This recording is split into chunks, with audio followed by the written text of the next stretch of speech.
All right. Thank you all for being here, and thank you especially to the UF Libraries and Pat and April and Isabel for this series. A few years ago, I decided to take my boys to the beach for a surfing trip. They were just learning to surf, and they wanted to take a trip to the beach so we could hit some waves.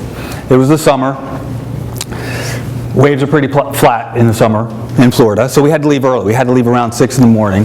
So we took my wife's truck. My wife has a fairly decent truck because she's been involved in horses all her life, so she is the truck driver. She knows how to maneuver the truck. She knows how to work the truck, back it up with trailers, and do all the truck things.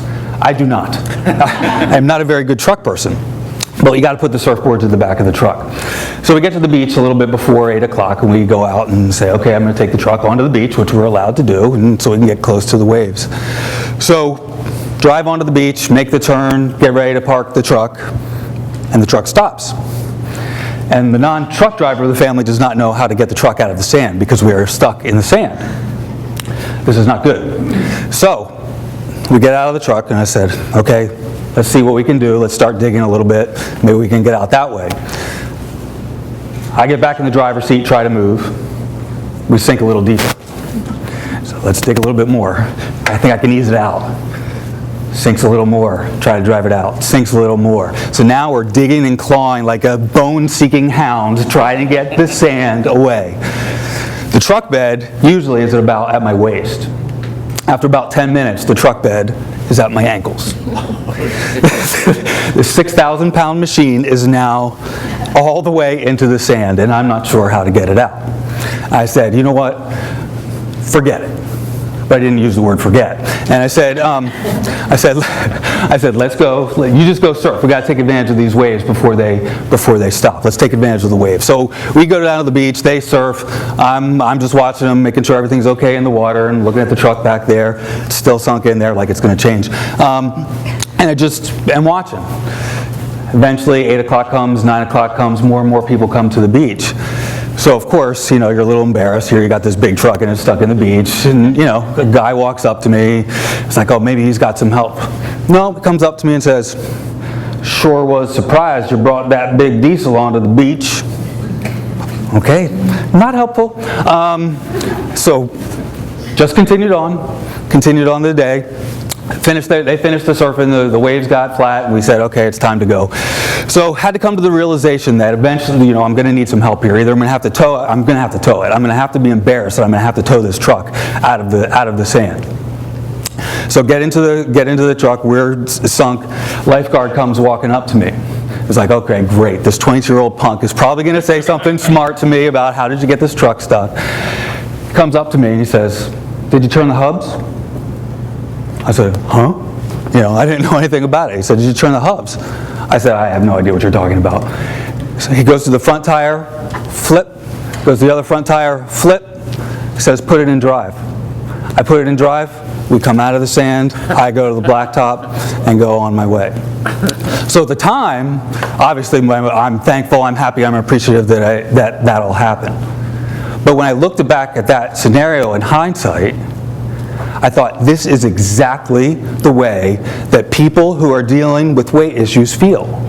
They make mistakes, they get stuck, they try harder and harder and harder, and they dig themselves deeper and deeper and deeper into a hole. And they can't get out. And they don't know how to get out until somebody helps them, until somebody unlocks the hubs, until somebody shows them what might be right in front of them and how to do it. And that's what I want my book to be about. That's what I wanted my book to be about, to try to help people find the hub, locate the hub, turn the hub, and get out. Get unstuck. Get away from the frustration. That's what I was hoping for. Because we know that this is a big problem, right? We know that this is a huge problem. We look at the way where we are. We have these opposing forces. The CDC estimates that 70% of us are either obese or overweight. Okay, so that's obviously a great percentage. At the same time, the diet industry makes $60 billion a year. So we have these opposing forces. It's not working. We have overweight, obesity problem, but we're spending more and more money to make it work. So where's the conflict? I think if I can simplify it, I would say the conflict really comes down to this factor that we as the diet industry, and I've been part of it, I've written I've written books, I've written magazine articles, I've been part of it, but the diet industry basically says we have one secret. We have one answer, and we can sell you on that one answer. Right? We can sell you on that one answer, and that's the promise that we're going to help you get unstuck if you can just follow this. But the reality is that the whole issue is nuanced. It's really nuanced because our brains are all different. We have different personalities, we have different lifestyles, we have different genetics, we have different temptations, we have different reactions to chocolate peanut butter, we have different reactions to everything. We have different styles and environments. And there's not one answer. Okay, there's not one answer. We have to figure out what's wrong, right? We have to figure for ourselves what is wrong. And that's why I wanted to write this book. I wanted to address the science. I wanted to address the science as to what this was all about, but really more importantly, I wanted to address what the soul of weight loss is all about, because I think that, in a lot of ways are the pieces that are missing. That's what's missing. Okay, there's a lot of information out there, tons of information out there about weight loss and health and dieting. But what is the soul? What makes us change? What makes us have success? What makes us get unstuck? So what I thought I would do today is spend a little bit of time talking about the content of some of the things that I found along the way. Talk about some of the issues that we confront when we're dealing with weight loss and dieting, and then spend a little bit of time talking about the book publishing process for anybody who has questions or any interested in that at all. So just to give you some background, just so you kind of know where I'm coming from, give you a little bit of my background, so you know kind of where I fit and how I kind of approach health and weight loss. I can give you my quick athletics resume. So very quickly, my athletics resume is not very good. So I got a D in 6th grade gym class. Why is that funny? No, I'm just kidding. But my teacher let me do sit-ups, and I got extra credit to pull it up to a C, so that was really cool. And I scored 2 points for the entire season for my 8th grade basketball team, entire season. But it was in the final 2 minutes of the season, so I was clutch, so that was good. And then in high school, when we had the gymnastics part of high school, this is my memory from high school gym class. We had gymnastics, and it was balance beam day, and don't shake your head. Had balance beam day. So, gym teacher told me it was my turn. Stepped up on the balance beam. Balance beams are high. 4 feet, that is high. Okay, so I get up on the balance beam, and I am shaking like a maraca. I cannot settle myself. So the gym teacher, big former football guy, in the most gentle and urgent way he could say, "Spotters. We need spotters now." And I think this was generally the reaction from the class as this was all going on. So, not a very good resume when it comes to athletics, but I do have a very good resume when it comes to the food part. So my resume here would include, I once ate 12 tacos at dinner when I was 12 or 13 out of a 20-pack, which was great. Got a nosebleed afterwards because I ate a little too quickly. I once ate a 76-ounce steak as part of an eating contest, and my nickname in college was Hoover for the speed in which I ate. So my gastrointestinal resume is very, very strong. I spent a little bit of time in the book talking a little bit about my own kind of ups and downs with weight. I do spend a little bit of time talking about some of the things that have happened to me in terms of my body shape, which for most of my life has not been in the traditional shape that most men have. It has been in that shape, and I spent a little bit of time talking about that, which, I think is just kind of a fun element that I talk about throughout the book, but apparently not everybody thinks so. This was one of my Amazon reviews in which they said, my only criticism is the author spent way too much time complaining about his hips. Okay, that's fine. But whatever. They still gave me 5 stars, so I'm okay with that. But my life has essentially been yo-yo. I've yo-yoed, and that's certainly our common problem in today's society. I'm not going to go through the whole realm, but just to give you a spectrum and a range of where I've been. I was about 180 pounds coming out of college, and the highest weight I got to was about 279 pounds, and that was in 2007. And that was, I reached 279 pounds while I was writing diet books. Okay, so part of this story is the fact that my professional background is writing about health and fitness. I co-authored 12 books that were about health and fitness and about dieting. You know, I worked at Men's Health before I came to UF. I write health and fitness for many publications. So to me, it's not necessarily about me, it's about the fact that we have this gap between knowledge and action. So, you know, I have this angst about this fact that I have written about health and fitness, but here I am at my highest weight ever. I mean, in fact, I wanted to call one of my chapters this, I'm a hypocrite, you know, but then I was like, oh, I need to edit a little bit, so I was like, let me slash that out, maybe I should call it that. Yeah, but, you know, I ended up not using that, but I debated it. So the question for me is, what's missing, right? What's the gap between knowledge and action? We know what to do. We know what to do. The information is accessible. What can we do? What is the connection between the mind and the body? That's really what the heart of this is. That's really what the heart of this is how do we take information and how we turn that to action? How do we make it about motivation? So I'll give you one other quick story that to me was really the moment that, for me, really crystallized the fact that our mind is more powerful than our body in a lot of ways, or at least our mind steers what our body thinks and what it does. So about 15 years ago, I was working at Men's Health, and I was scheduled to run a half marathon with a couple of friends from Men's Health.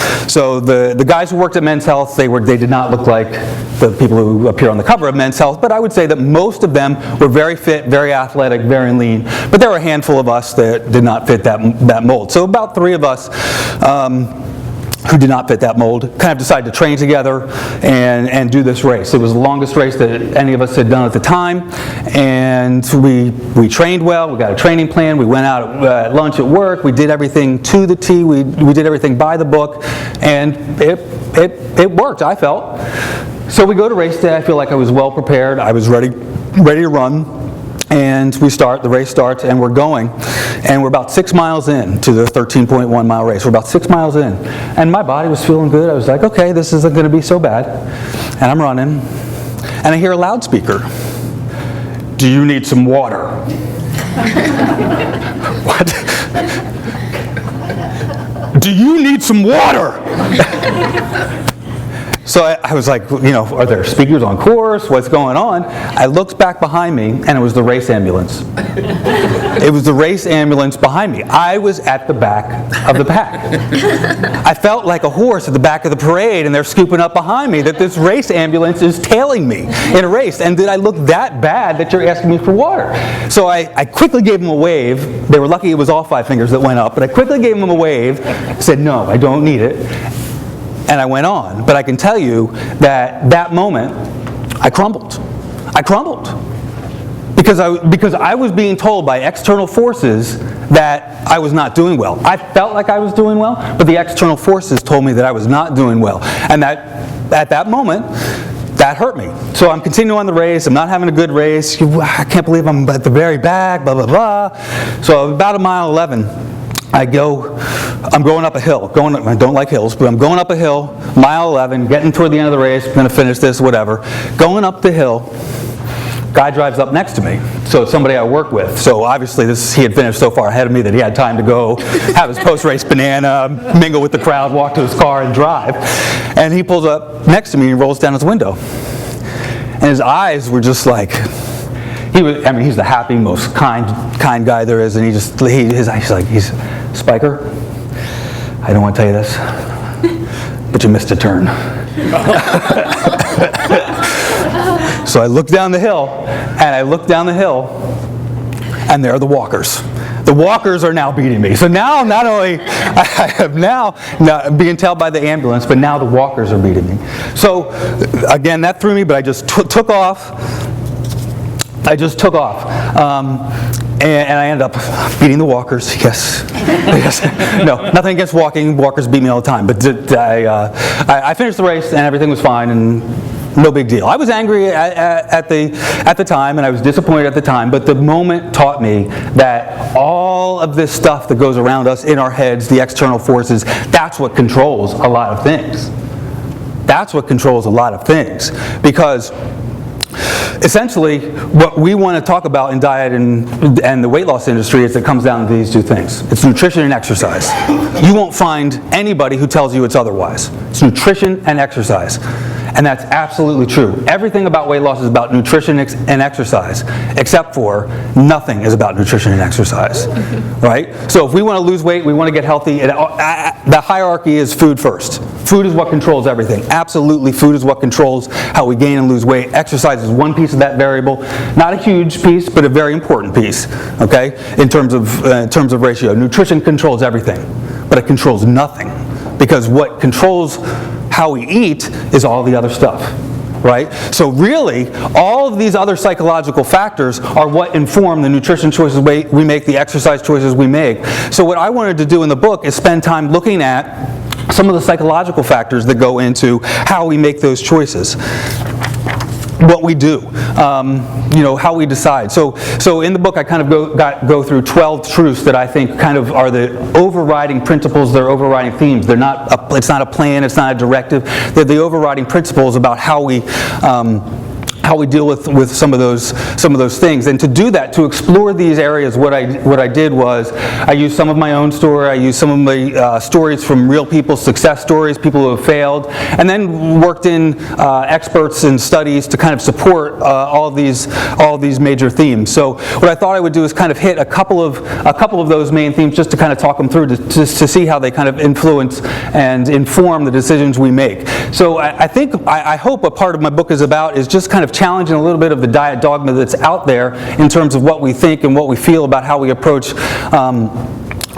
fitness and eating. So I think, if we go to kind of mainstream talk and mainstream discussion about these things like temptation and motivation, I think most of that talk really stems around this idea that we have to have will, we have to have mental grit, we have to have toughness. It's not that hard to avoid the sandwiches over there if you are just strong enough. If you are just strong enough, you can avoid the sandwiches. That's what we are led to believe, that we really don't have that much control, and we have to be really tough to be able to do it. It's this supernatural force that we have. But the reality is that we can really game our brains, that we can really teach ourselves to deal with these forces that seem bigger than we are. They're really, more controllable than we think they are. So a lot of this research really stems around impulse control, delayed gratification, and how we deal with temptation. And it makes sense when you think about how temptation works. We make decisions by our emotions, right? That's how impulses work. We see something we like, we take it, we eat it, we do what we want. That makes evolutionary sense, because if you're in a battle between a big-toothed beast and yourself, you don't sit there and rationalize, which is the best fighting method for me to use, and how should I come up with a strategy to take and you're dead, right?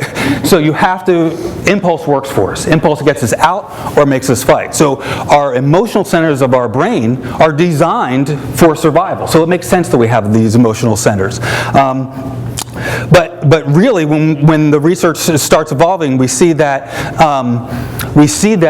we have more control than we think. Some of the early research about temptation, probably many of you have heard about the marshmallow experiment, the marshmallow study from the 1960s and 1970s, led by a researcher from now at Columbia, a researcher named Walter Mischel, in which the famous experiment is that he gave preschoolers the option of having one marshmallow now, or if they waited for just a little bit of time, they could have 2 marshmallows.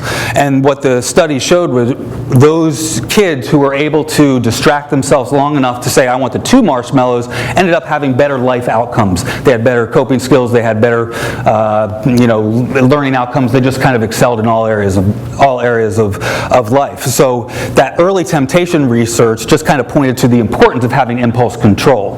But more recently, the questions are, how do we control the impulses? How are we able to manage that? Is it a genetic thing where if you either have impulse control or you don't? Well, there's a psychologist at New York University, he's a German psychologist named Peter Gallitzer, and he has studied motivational research, goal setting, and he essentially puts he kind of summarizes all his research into this one statement, the if-then statement, as a strategy to deal with temptation. And then he centered so many of his studies around the effectiveness of the if-then statement. So just give you a quick example of how it works. So this was a very nice promo that the libraries did for this. But I look at that, promo, and this is what I see.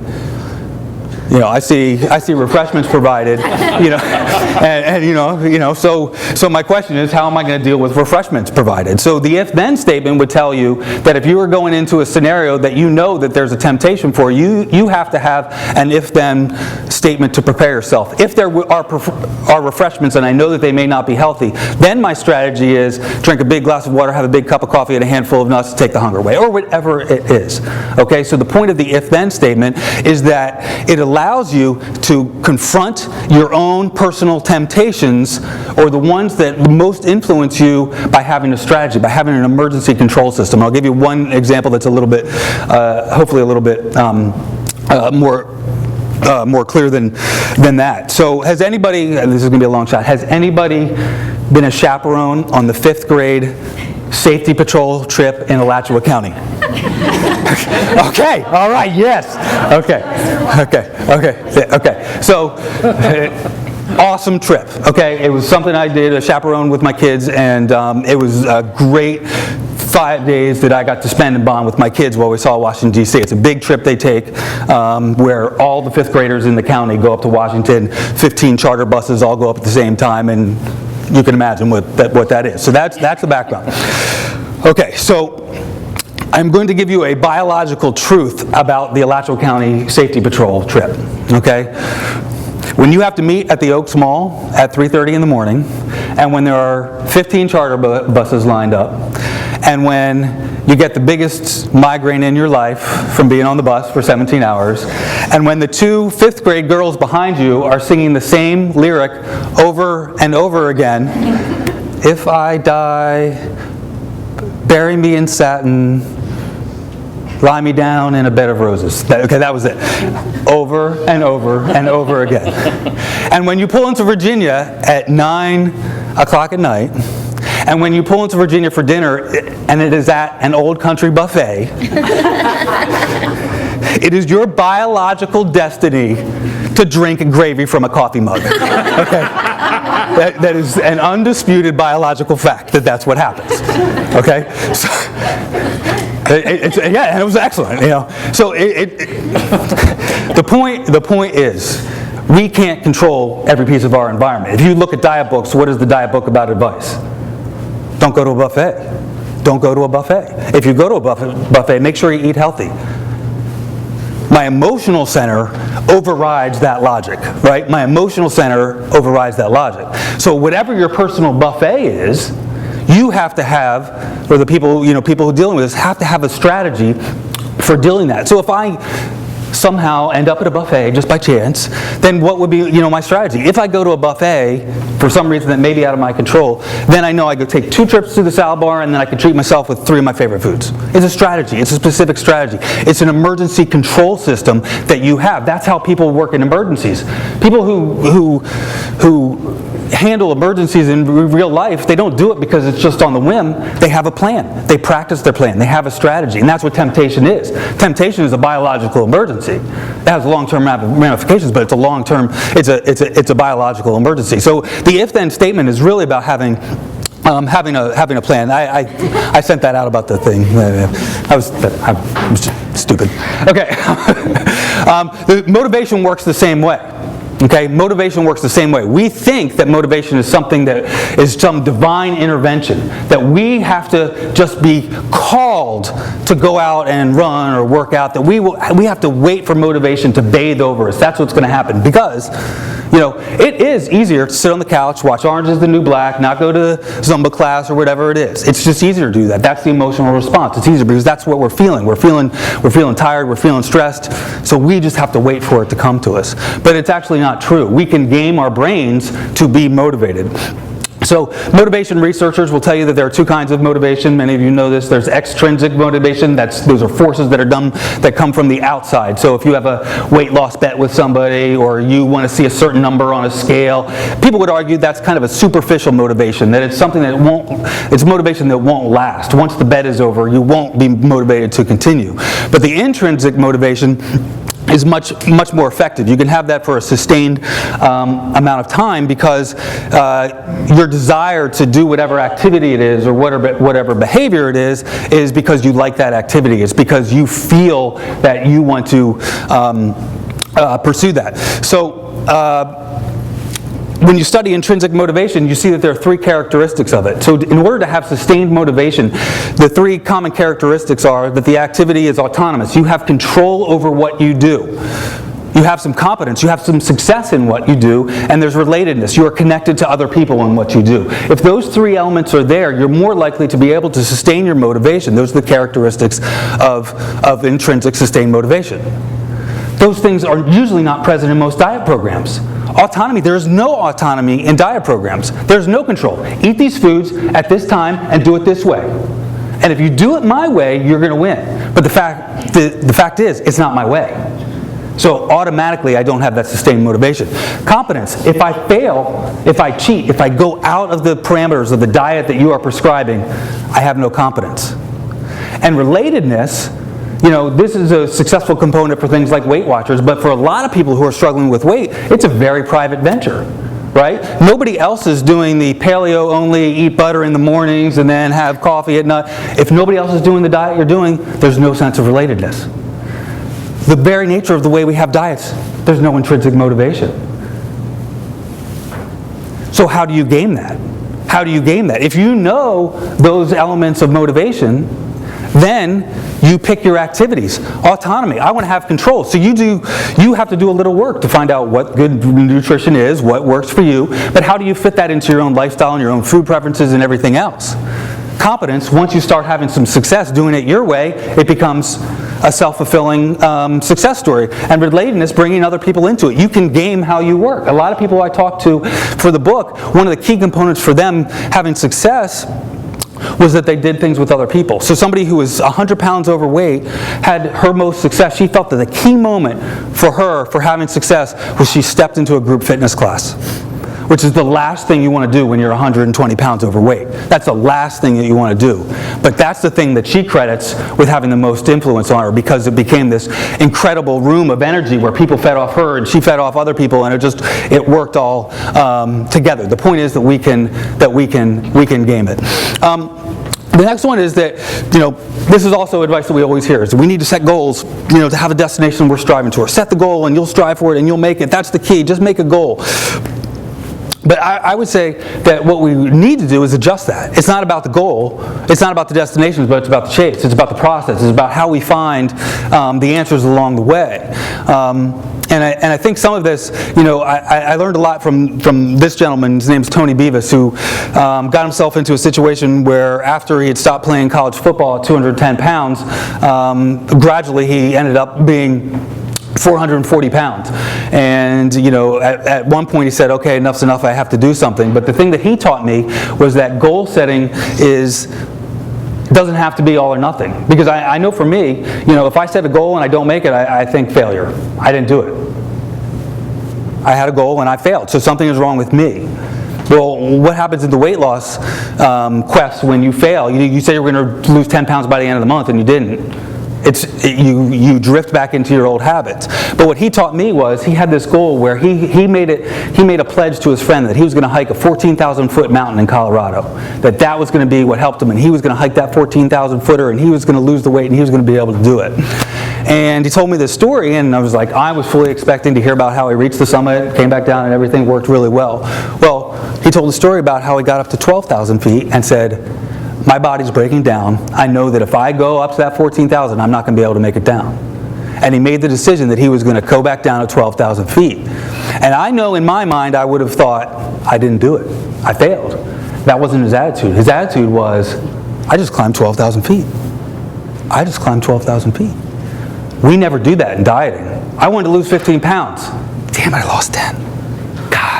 That's how we think about dieting. We don't allow ourselves to think, what gains did we make during the process? What did we learn from the process and the outcome? So I think part of that is we have to kind of allow ourselves to not be perfect. weight loss, to me, is one of the only areas where we do not allow ourselves to make mistakes. We make a mistake. For those of us who got to go through it, we make a mistake and we spiral back down to kind of bad habits. We don't allow ourselves that wiggle room to do it. The other piece of this dogma, I think, is that numbers do not lie. Right? Data is data. We learn from data. Data is important. Data is objective. Data tells us the story that we need to know. So what I would argue or ask is that we consider other forms of data. And the reason why I say this is because I think we are so wrapped up in specific numbers when it comes to weight and diet. We are so wrapped up into, obviously, the scale. Certainly, some people may use blood pressure. People will use, clothes sizes. People will use times in a race. They'll use whatever data they want to do to kind of reach their goal.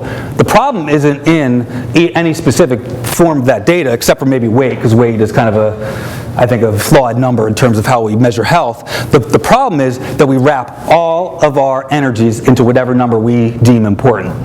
And the problem is we can't control it. I can't control if I step on the scale and my weight is 5 pounds higher than it was 3 days ago and I think I did something wrong. Too many fluctuations in hormone and muscle and water weight. There's so many factors that influence it that why am I going to beat myself up if that number on the scale is not where I want it to be?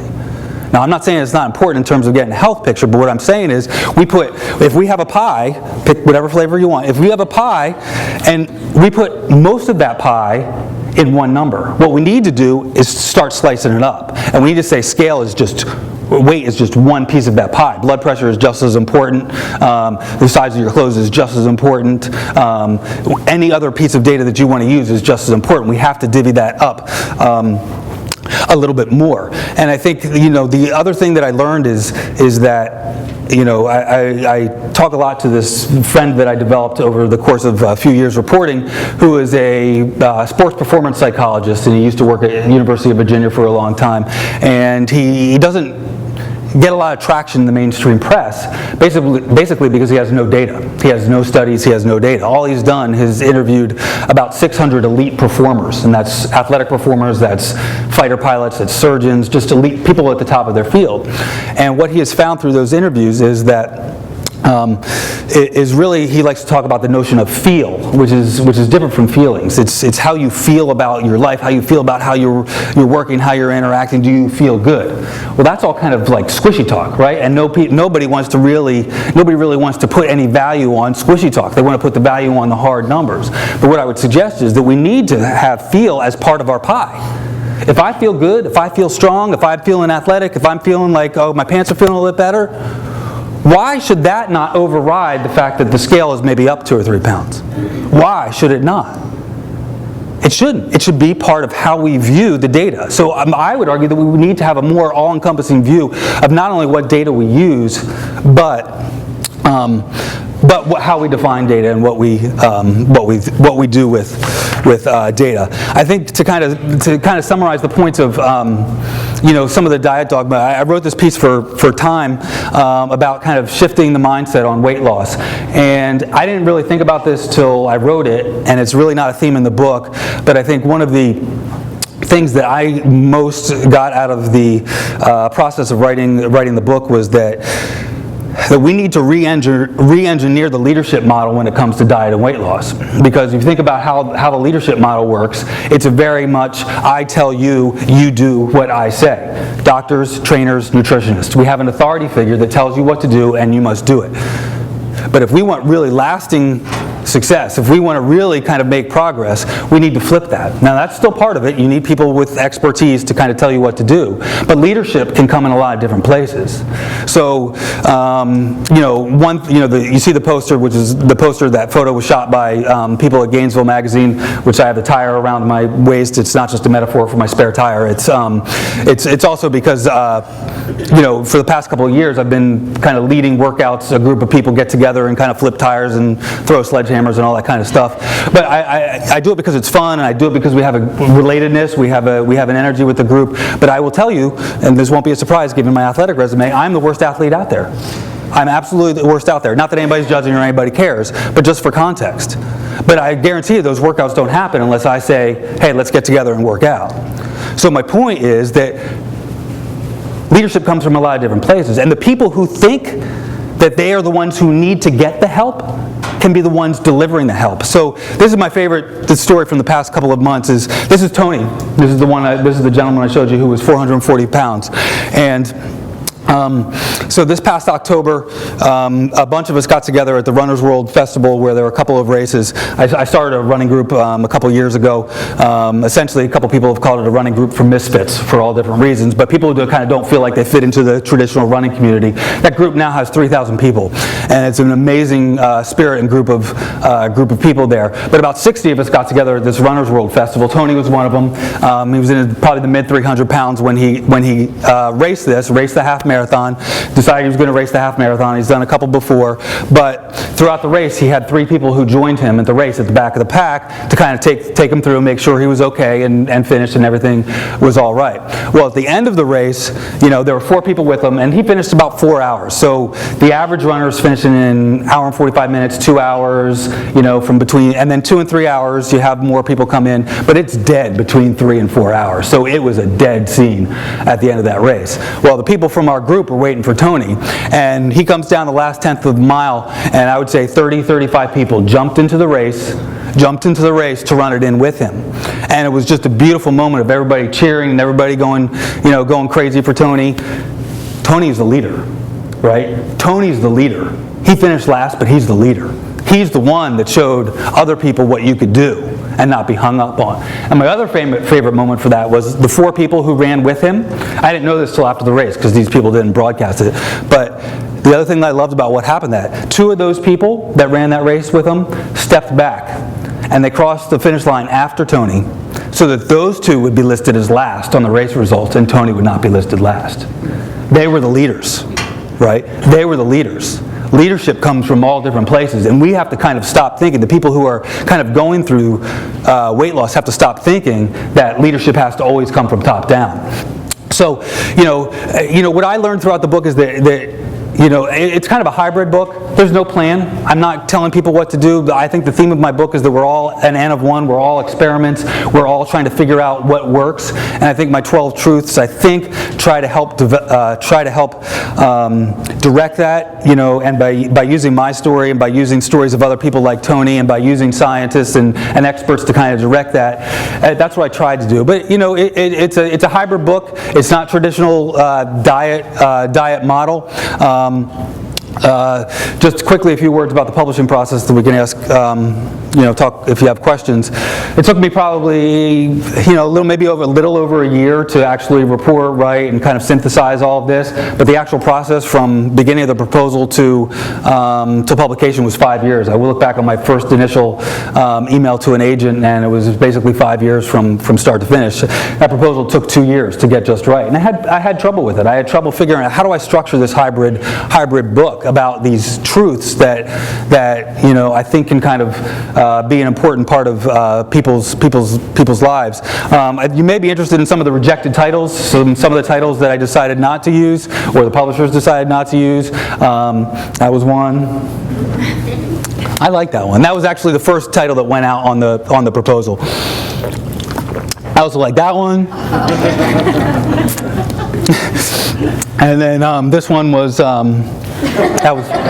I still like that one because I think it has that kind of one word kind of swag to it, but people were like, you don't want to say jiggles, not an appealing word, you want a more positive word. I kind of like that, but we ended up with downsize, and I'll tell you the one thing that this will be kind of the last story I talk about is the one thing that I had to think about was what was the narrative arc that I was going to use. So I have these kind of segmented chapters, 12 truths. They're all different subjects. They're all different psychological subjects. But what is the narrative arc that I would use to try to help kind of piece together the story and give it some connective tissue from chapter to chapter?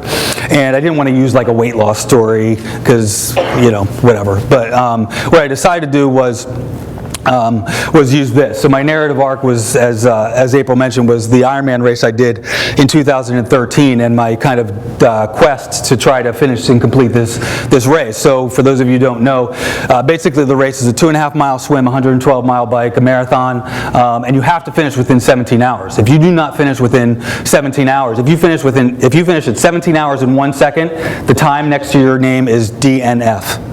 did not finish. So there's no, take 4 days and you'll be fine, pull over, put up a tent, and you can finish it. You have 17 hours to finish it. So this became the narrative arc that I wanted to use, was kind of my angst about it, the training about it. And I think it kind of fits into the realm of, you pick a goal that's, you feel like it's something you want to do, you think you can do it, but you're not quite sure you can do it. And it became really the narrative arc of the book. I'll spare you the race details, but I'll leave you with this.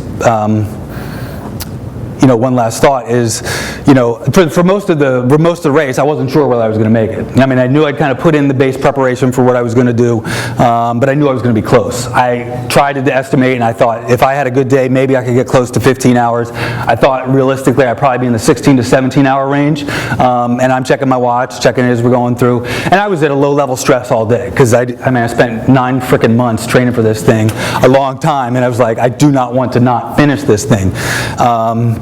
But only until I got to mile 24 of the run did I know I was going to make it. It was about 11 o'clock. I was like, okay, I got 2 miles with an hour. It'll be fine. I got it. And that's the moment that I started to feel relaxed. I knew I had it. So the last half mile was, everybody's out. The last hour of an Ironman is incredible, because everybody wants to see the people like me trying to come in and finish. Can they do it? And it was just incredible. People are high-fiving, people with their medals on, they've already showered, had their meals, they finished like 8 hours ago. They're like, hey, you got it, you got it. So that whole time, for months, I was visualizing the end of the race. The whole time I was like, what am I going to do when I go through? And the classic Ironman pose is your arms are up, you're strong, you're going through, and I'm just visualizing, I'm going through the finish line, and that's what I'm doing. So I go through and I yell and I scream and I give a primal scream, and I put my arms up, and I was just, yes, that was it. Okay? So race photos come in. So I take a spin through the race photos, and they didn't have one shot of my hands up. I said, really? You've got 25 shots of me bulging out of my spandex like an overstuffed grocery bag, and you have 0 shots of me with my hands up. I was like, I didn't even buy it. I was like, are you kidding me? That was the moment I was looking for. It took me 9 months, but I eventually bought the race photos, and I scrolled through, and honest to God, I hate them all because of what I just said. But I hate them all except for this one, and this was the moment right after the race. And I like this picture for 2 reasons. One, the shadows actually make me look like I have a little muscle there, so I was happy about that. Thank you, shadows. And 2, this was a more authentic moment. And to me, this was the moment. This was the moment when the race was done. I crossed the finish line. I had taken the steps to do what I wanted to do. I reached the goal that I wanted to reach. That was the moment when the weight came off. Thank you. Happy to answer any questions that you have or talk about. Yes. Yes, sir. What do you think about the medicalization of weight loss and fitness? And if you were the emperor of the world, what role would you have for doctors in fitness?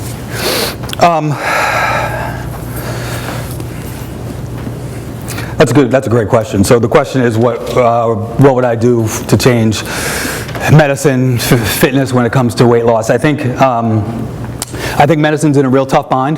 The general practitioner is not well versed in basic nutritional information. When I was overweight one day, I had a doctor who basically, the advice was get an app.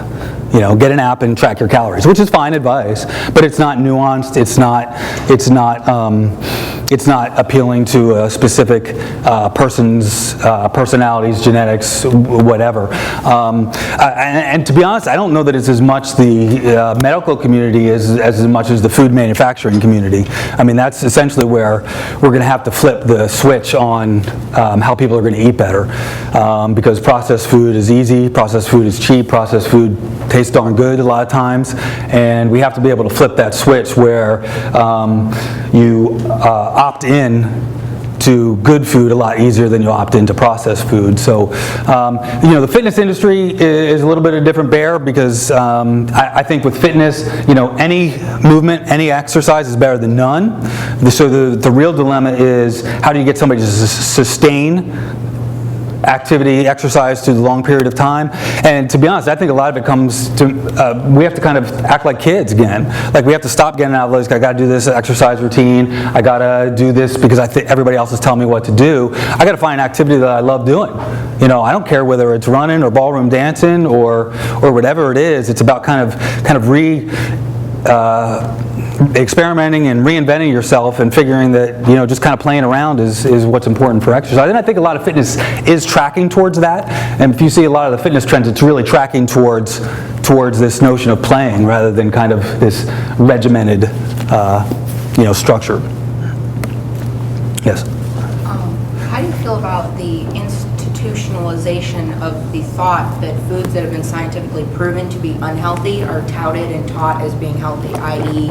the Got Milk campaign or the beef it's what's for dinner, when these foods are proven to be directly correlated to all of the obesity epidemics and health issues? So, yeah, great question. So, my stance on nutrition is, I think you're right. I think there's a certain there's a certain camp that will say, hey, saturated fat found in meats is correlated to heart disease and a lot of other problems. But the paleo camp will tell you that we are going to eat the way our ancestors ate with meat, with fats, with certain kinds of foods.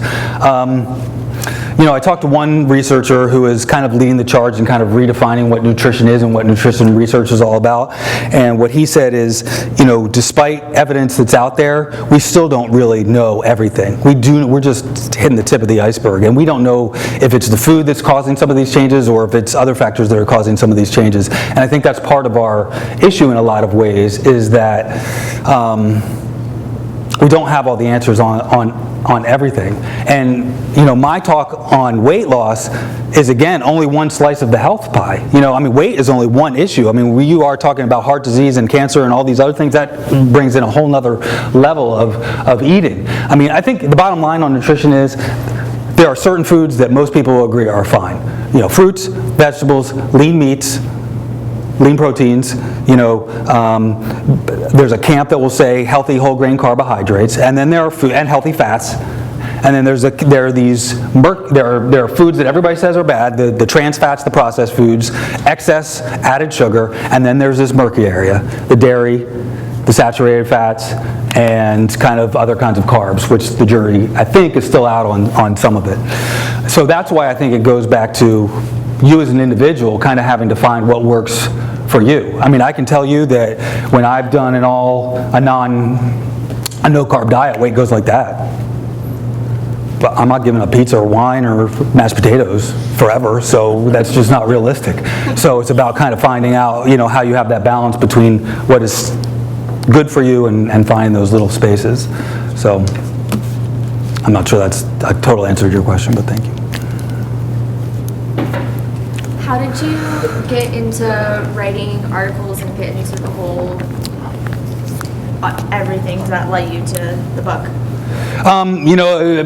Nothing exciting, unfortunately. I got into magazines kind of early in my career. I worked for a small magazine for quite a bit, and then I wanted to make the leap from a small magazine to a bigger one, and a job opportunity came open at Men's Health. I did a little bit of health writing before that, and then I was just kind of inundated with health, fitness, nutrition, relationship, stress type stories, so you kind of develop a specialty that way. Then I came to teach here at UF in 2001, continued to freelance with that specialty in health, and I would say kind of the doors open with the books for a couple reasons. One, from a former editor at Men's Health, but how I got hooked up with Dr. Oz and Dr. Roizen was that they were actually looking for a writer who had men's health experience. They wanted and I think this is kind of insightful, they wanted or how the health industry works, is that they wanted someone who could write in a not so earnest tone.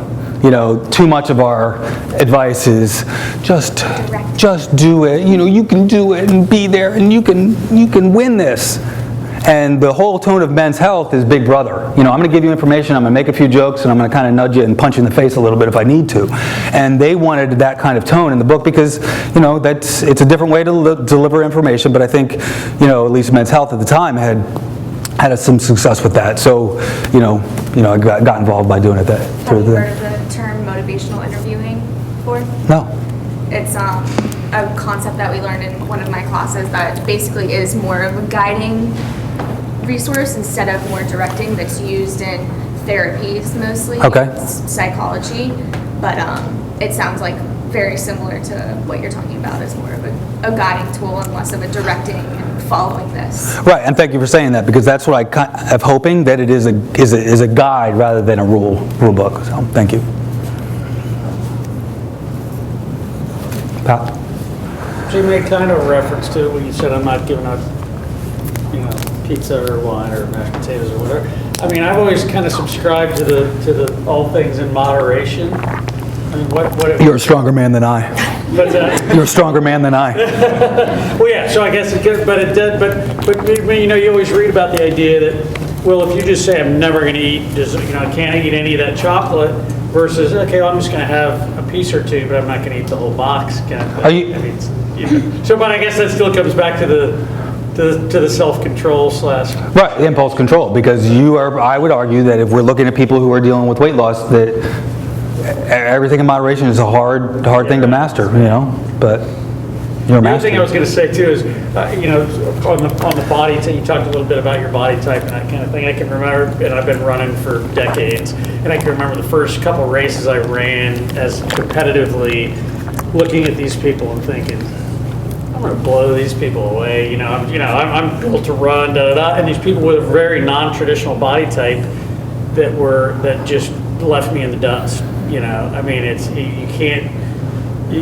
can't tie it to, oh, this is my body type, I'm limited by whatever. Right. You know, really, these people knew they could run, they spent time running, and they had the confidence to say. Which is a really good lesson and a really good thing for people to remember, because I think people in my body type, we have the opposite reaction, which is like, Oh, I could never do that. yeah, no until you way. pass that. Yeah, exactly. Thank you. Yeah, I was going to ask about a really interesting article about 2 weeks ago in the New York Times. Not sure if you saw it, but it was a rat study that compared two groups, a usual experiment. And one set of rats was allowed to eat around the clock, and the other set was only allowed to eat within a 12-hour window. But what they found, I thought it was one of the strangest and most interesting sort of health or diet articles that I'd seen, that confining eating within 12 hours, 12-hour frame, whatever 12-hour frame, had a really striking effect on weight gain. And I'm just curious how that would, fit into, into your, framework here, because that's sort of an interesting kind of structural thing you can manipulate. That I guess in one way it reduces to don't eat at night, right, which everybody sort of knows and is well in motivation. But it's also kind of an interesting way to manipulate, your calories and your eating and your lifestyle. So I'm just kind of curious. Yes, so this concept is called intermittent fasting, and it's basically where you pick a window and a time of day where you will eat within that window. Most of the ones I've seen are an 8-hour window. So you can eat anything you want between noon and 8 p.m., but other than that, you're fasting. And the theory is that creates kind of this pseudo-fasting state that helps you burn fat. We don't want too much of a fasting state because then our body starts to store fat, but kind of this intermittent approach to it seems to promote it. But this is what I'm talking about. Like, I've done intermittent fasting, and actually I love it. I didn't think I would like it, but I love it because it gives you kind of this guideline and template, as you said, to help you kind of steer you. But I guarantee you there are tons of people that is not going to work for. They need to eat first thing in the morning to avoid headaches, for whatever reason. But I have some people, in the health industry, very respected people who swear by it and say that it's a game changer in a lot of ways. Yes, sir. For people who are partners of people who are battling weight gain, what would you say is the best thing they can do for them? How much involvement they have in supporting them in what That's a really great question. So the question is, how do you support people going through that? And really tricky, right? Because if you direct advice, you're a fix-it person, and stop telling me what to do. I think it's about, in a lot of ways, it's about creating environments. It's about creating environments where it's you're finding activities that are fun and active. You're kind of leading the charge on what you're eating, without directing, without telling you this is what we need to do. And to be honest, I think a big part of this is to be sneaky about trying to find a way to get that partner a separate group, because I think the household dynamics can be really difficult because there's so many things at play, in terms of that. But when we go back to motivation, we talk about relatedness. I think one of the doctors I work with is Dr. Michael Roizen, who is the Chief Wellness Officer at the Cleveland Clinic, and one of his big themes is that the total key to success is finding a buddy, finding a partner, finding somebody who is going to be your checks and balances. And he says that usually, men do not make the best buddies and partners, and it's so important for people to kind of get out of that. It doesn't mean it can't work, but it's kind of trying to steer your partner to finding whatever environment that will work for that person, to make it work more organically. And it's really hard. So, and I know that's not a really specific answer, and I'm sorry that it's not, but it's got to be stealthy, and I think in a lot of ways. Sorry. Yes. There's this new kind of epidemic about the corsets, training your body to be a different shape, and your whole philosophy is training your mind to change your habits. How do you feel about all that? About the corsets, training your body to be a shape versus changing your mind and the habits, and do you know what I'm talking about? So that I physically try to change body parts to be able to fit a certain physical shape? Pretty much, they're corsets that you're pulling in your body to train your shape of your abdomen and your stomach size. Okay, so I don't know anything about the corsets, but just philosophically, I think a lot of people would argue that the only way, you can't really, you can't spot reduce, you can't take fat from certain areas. Your body is going to decide where the fat is going to come from. The way you change your body shape is through muscle and through muscle growth. So I don't know enough about it to say that I don't trust it, but I think you can absolutely change body parts, based on how you train. I'm just not sure of the aids that do it. I think it's more about kind of, you have to lose fat in certain areas that your body's going to decide where you lose it from first. A lot of times we see it in people's faces first, and then the muscle growth helps burn fat and change your shape and the way your body appears. I don't know anything about the courses to talk intelligently about it, but that would be my kind of overall thing about it. So, thank you. How do you think the campus can improve this health and fitness relatedness between people? Well, I think the campus does some really cool things in terms of campus runs, and I think kind of places and locations where people are working out together are important. Again, it stems down to food. Do we have an environment where there's good food? Well, I haven't been in a dining hall recently, but maybe 2 years ago. Are you joking? All I can eat for $8.99? That's and then that's tough. I think that